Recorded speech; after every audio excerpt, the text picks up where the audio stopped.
Cette carte de l'Afrique compte 55 pays selon l'Union africaine, 54 selon l'ONU.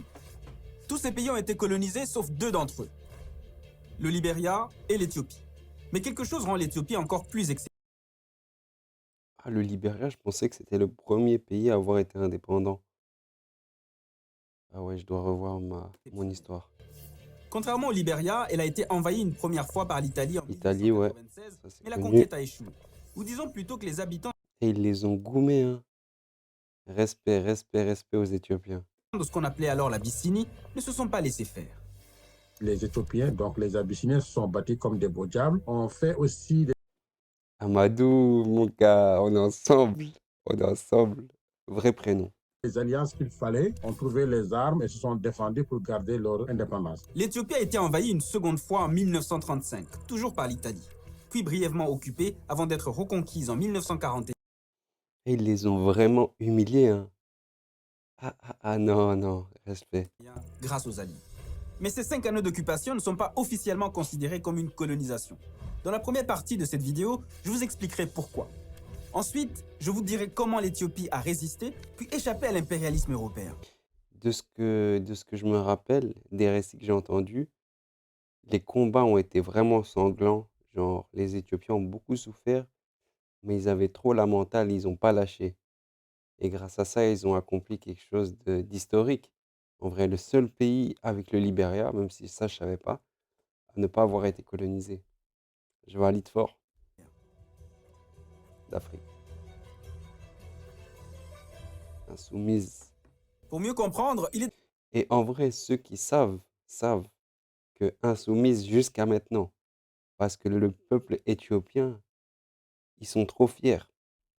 C'est bien en vrai, peut-être qu'on devrait, le reste des peuples africains devrait peut-être en prendre un peu de la graine. Mais ils sont fiers, ça, on ne peut pas le nier. Ils sont très fiers. Après, je vais vous raconter une petite anecdote sur eux. il est d'abord crucial de définir ce qu'est une colonisation. D'après le petit Robert, c'est une doctrine qui vise à légitimer l'occupation d'un territoire ou d'un État, sa domination politique et son exploitation économique par un État étranger. À partir du XVIe siècle, la Mhm. notion de colonisation acquiert une reconnaissance juridique. Elle devient alors une politique d'expansion pratiquée par certains États à l'égard de peuples moins développés, obligés d'accepter des liens plus ou moins étroits de dépendance.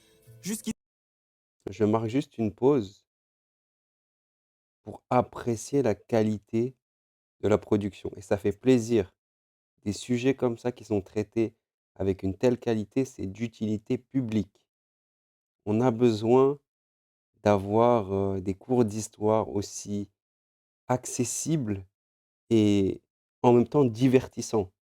Magnifique, beau travail. jusqu'ici, l'Éthiopie de 1935 à 1941 semble effectivement correspondre à la description d'une colonie, puisque l'Italie de Mussolini va l'envahir en 1935 pour étendre son empire colonial en reliant ces deux colonies d'alors, l'Érythrée et la Somalie, pour former l'Afrique orientale.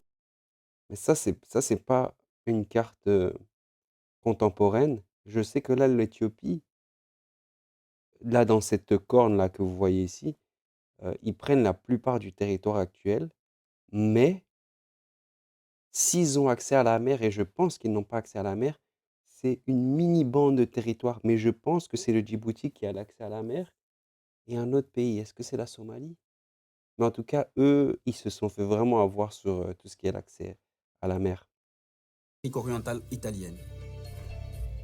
Mais il y a un petit problème. Après la Première Guerre mondiale, les règles changent. Et le droit aussi. En 1935, on ne peut plus coloniser un État indépendant membre de la Société des Nations, l'ancêtre de l'ONU. C'est notamment ce que stipule l'article 10 du pacte de la SDN. Les membres de la société s'engagent à respecter et à maintenir contre toute agression extérieure l'intégrité territoriale et l'indépendance politique présente de tous les membres de la société. Or, tout comme l'Italie à cette période, l'Éthiopie est non seulement indépendante, mais elle est aussi membre de la SDN. L'invasion Mmh. italienne suscite d'ailleurs une indignation mondiale et est aussitôt condamnée comme une violation du droit international. L'Italie se voit même imposer des sanctions économiques. Et c'est à ce moment-là que se sentant Attends, mais je comprends pas. Pourquoi est-ce que les autres États africains pouvaient pas faire partie de la SDN? Et on pouvait pas dire que c'était un crime contre l'humanité de coloniser le reste de l'Afrique? trahie, elle tourne le dos à la France et au Royaume-Uni pour s'allier à l'Allemagne nazie, ce qui change complètement la donne, selon l'historien Amadouba. La petite phase de 5-6 ans entre 35 et 41, ça ne peut pas être une colonisation puisque déjà nous sommes dans un contexte de Seconde Guerre mondiale. Dans ce contexte, l'Éthiopie a donc été la première victime du fascisme italien à l'étranger. On ne peut donc pas dire que l'Italie fasciste a colonisé l'Éthiopie, tout comme on ne peut pas dire que l'Allemagne nazie a colonisé la Pologne, le Danemark, la Norvège, le Luxembourg, la France, l'Italie ou encore la Grèce.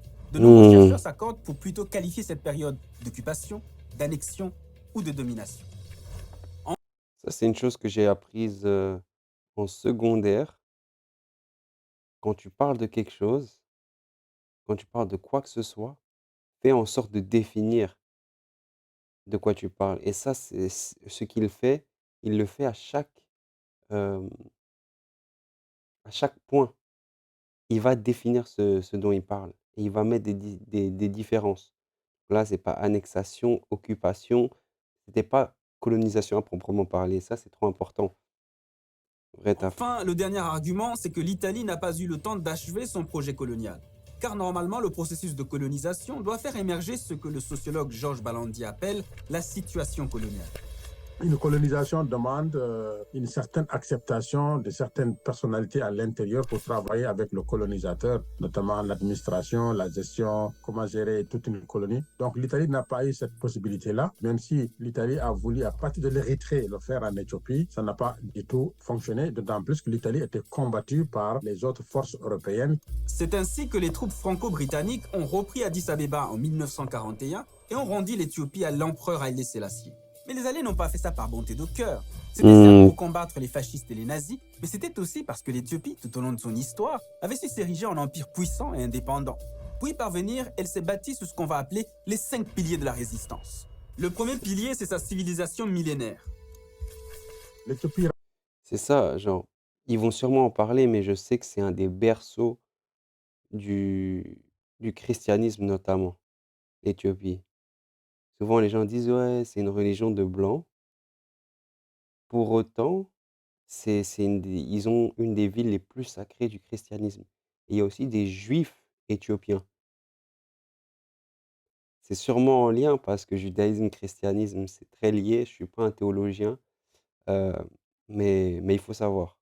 Puis rappelle un peu de la Chine. La Chine, par exemple, depuis 2000 ans ou même plus, on a une continuité de la culture, des religions, de la pratique étatique des Chinois jusqu'à pratiquement aujourd'hui. En 2000, l'Éthiopie a fêté ses 2000 ans d'existence. Il faut savoir que les Aksumites, qui peuplent l'actuelle Éthiopie et l'Érythrée, étaient chrétiens avant que la majorité de l'Europe ne le soit. C'est-à-dire qu'au début du IVe siècle, ils avaient déjà la religion dont les pays occidentaux allaient se servir des siècles plus tard pour civiliser l'Afrique. Ils avaient déjà leur propre alphabet et leur propre calendrier. Ça, c'est une puissance. Hein. Tu as ton propre alphabet, ton propre calendrier. Ça, c'est une certaine indépendance et liberté d'esprit qui pourra jamais leur être enlevée. Et je pense que c'est une des raisons pour lesquelles ils ont une mentale différente de la plupart des autres pays africains. C'est de cette identité singulière qu'est née la fierté. Et de la fierté est né le deuxième pilier, son grand esprit d'indépendance.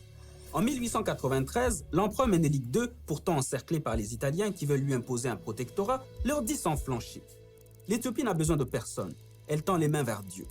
Si Ménélique peut se permettre de tenir un tel discours, c'est parce qu'il compte sur sa puissance militaire. Vers la fin du 19e siècle, l'Éthiopie est prise en étau. C'est ça. Regardez l'accès à la mer. L'accès à la mer, il est ici. S'il y en a un. Parce que c'est ça l'Éthiopie, c'est ici. Entre les puissances européennes qui se disputent les colonies dans la corne de l'Afrique. La France occupe une partie de la Somalie, qui deviendra Djibouti. Le Royaume-Uni accumule les territoires de l'Égypte jusqu'au Kenya. Et l'Italie grignote les terres depuis les côtes érythréennes et somaliennes. Mais Rome lorgne surtout l'Éthiopie, le but de l'Italie étant de regrouper l'Érythrée, l'Éthiopie et la Somalie italienne dans un même et vaste empire colonial. Et ça, Ménélique le... Vraie question. Je sais que je ramène toujours des questions et que je devrais être censé le spécialiste qui répond à tout ça. Mais est-ce qu'il y a des pays en Afrique où ça parle italien? Est-ce que dans ces zones-là, ça parle encore italien? Je sais qu'en Libye, il y a une petite relation avec l'Italie. Mais Somalie, j'ai jamais rien entendu. le voit bien, et il sait que pour survivre, il lui faut une grande armée bien équipée. l'armée de Menelik était très nombreuse. Et ça aussi, c'est pas quelque chose de difficile à comprendre, puisque l'Éthiopie est très peuplée. On voit même aujourd'hui, c'est un des pays les plus peuplés d'Afrique. Quand en 1896, l'Italie affronte l'armée éthiopienne à Adoua avec 17 000 soldats, Ménélique II dispose de 100 000 hommes armés de 82 000 fusils modernes et de 40 canons. Et même si l'Italie a 10 canons de plus, l'Éthiopie peut compter sur son troisième pilier, son relief, qui isole son territoire, entrave les Mm. communications et gêne les transports. Ça, c'est un truc que tu peux pas sous-estimer. À l'ancienne, et même encore de nos jours, la géographie d'un pays, ça a tellement un rôle sur ses chances de d'indépendance et de puissance, en fait. Quand tu es bien placé, je te jure, ça te donne un avantage de fou. Nous sommes dans des régions où il y a des montagnes, où il y a des fleuves, où il y a des barrières, il y a des Mhm. forêts vraiment difficiles pour des armées qui viennent d'arriver, qui ne maîtrisent pas la région. L'armée éthiopienne bénéficie également de nombreux espions érythréens prêts à renseigner les troupes de l'empereur sous les mouvements de l'ennemi. En revanche, les Italiens ont des cartes approximatives, s'égarent continuellement et doivent affronter l'hostilité d'une population unie face à l'envahisseur étranger. La bataille d'Adoua se termine par une écrasante victoire des Éthiopiens. Au cours des combats, plus de 40% des soldats italiens sont tués ou blessés. Le 26 octobre 1896, l'Italie est obligée de signer le traité de paix d'Addis Abeba qui reconnaît la complète indépendance de l'Éthiopie. D'où son quatrième pilier, sa Fort, prestigieuse victoire sur fort, les fort, Italiens. fort. Car c'est après cette victoire d'Adoua que les autres nations accordent à l'Éthiopie toutes les marques de respect, la traitant plus ou moins comme leur égale au moment où les puissants impérialistes assiègent les autres pays africains. Mais cela n'est pas suffisant pour décourager les appétits expansionnistes des puissances européennes. L'Éthiopie va donc surtout s'en sortir grâce à son cinquième et dernier pilier, sa grande agilité diplomatique. Dès 1923, elle profite de son aura internationale pour adhérer à la Société des Nations. C'est cette SDN qu'elle appellera au secours en 1936 lorsqu'elle perdra sa deuxième guerre contre l'Italie. Aussi, que ce soit sous Ménélique II ou sous Haïlé Sélassié, l'Éthiopie a su opposer les puissances européennes les unes aux autres. Vous vous souvenez des 82 000 fusils et des 40 canons? Eh bien, Ménélique II les a achetés aux Français et aux Russes pour vaincre les Italiens à Adoua en 1896. En 1902, il a Ça, c'est une question que je dois élucider. Un truc qui m'a toujours posé question, c'est pourquoi est-ce que les Européens étaient plus avancés en termes de technique, euh, d'armement, en termes d'armement, voilà, de manufacture d'armes modernes, entre guillemets, si on peut dire modernes. Une des théories que j'ai entendues, c'est que comme l'Europe est un territoire très petit, on te fait croire que c'est grand, mais c'est minuscule, surtout en comparaison avec l'Afrique, et que c'était constitué de plein de petites nations, petits empires différents. Il y avait une énorme compétition entre ces nations et il fallait qu'ils développent des avantages comparatifs. Donc c'était un peu comme la guerre de l'armement. Chacun devait à chaque fois venir avec des nouvelles découvertes, des nouvelles avancées dans plein de secteurs qui étaient techniques. Et visiblement, ça les a poussés à être ouais, plus développés, plus avancés dans l'armement, tu vois. Mais c'est intéressant qu'en Afrique, il n'y ait pas eu ça. Mais bref. Il a fait appel aux Anglais contre les Français qui voulaient lui couper l'accès à la mer via Djibouti. Et en 1941, Haïlé Sélassié s'est allié aux Français et aux Anglais pour chasser les Italiens d'Éthiopie. Tout ce jeu diplomatique a été facilité par un facteur important. Les grandes puissances impérialistes ne voulaient pas que l'une d'entre elles s'empare totalement de l'Éthiopie. Ni l'Allemagne, qui soutenait l'Italie, ni la France, ni le Royaume-Uni n'auraient accepté que l'une de leurs rivales prenne entièrement possession de ce territoire stratégique. C'est pour toutes ces raisons que l'Éthiopie a survécu à la colonisation. Mais si elle a pu résister, pourquoi les autres empires africains ont courbé les chines? Cette vidéo ne donne qu'un bref aperçu de la riche histoire des empires africains avant la colonisation. Pour en savoir plus, regardez cette autre vidéo. Mais C'est quoi la n'oubliez pas de prochaine? vous abonner à notre chaîne. Bon, c'est dommage qu'ils ne la proposent pas. Hem, l'anecdote que l'anecdote dont je voulais vous parler, par rapport à la fierté des Éthiopiens, c'est qu'il y a une citation, si on peut appeler ça comme ça, heu, qu'on entend parfois de la part des Éthiopiens, c'est que ils ont un teint qu'on pourrait dire, qui se situe entre le blanc et le noir, même si ça veut rien dire blanc et noir. On peut dire, beige et marron si tu veux. eux, ils sont, on va dire, j'ai un peu un teint éthiopien. Ils se rapprochent plus du teint des Arabes et en gros, ils sont un peu entre les 2. Voilà, ils ont un teint comme un teint de métis et ce qu'ils disent, c'est que Dieu a d'abord créé le noir, mais il l'a trop cuit, donc il a voulu rectifier le tir et il a créé le blanc. Il l'a pas assez cuit et ensuite, il a créé les Éthiopiens qui sont parfaites. Bref, tout ça pour dire qu'ils sont vraiment fiers. Mais en tout cas, je respecte leur histoire et c'était intéressant d'apprendre ça. Gros taf. Je veux pas prendre tout le crédit de cette vidéo-là. Donc, allez donner la force. Je vais mettre le lien dans la description. Comment l'Éthiopie a échappé à la colonisation. Et sincèrement, journaliste, gros travail.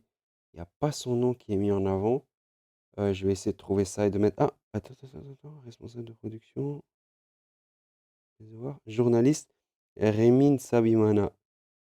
Hmm, je sais pas. Pour moi, il a une tête plutôt d'Afrique de l'Est. Peut-être rwandais ou quelque chose comme ça. En tout cas, respect à lui, gros travail. Il y a toute l'équipe derrière. Mettez un like, allez regarder la vidéo, allez liker, abonnez-vous à leur chaîne aussi. On est ensemble.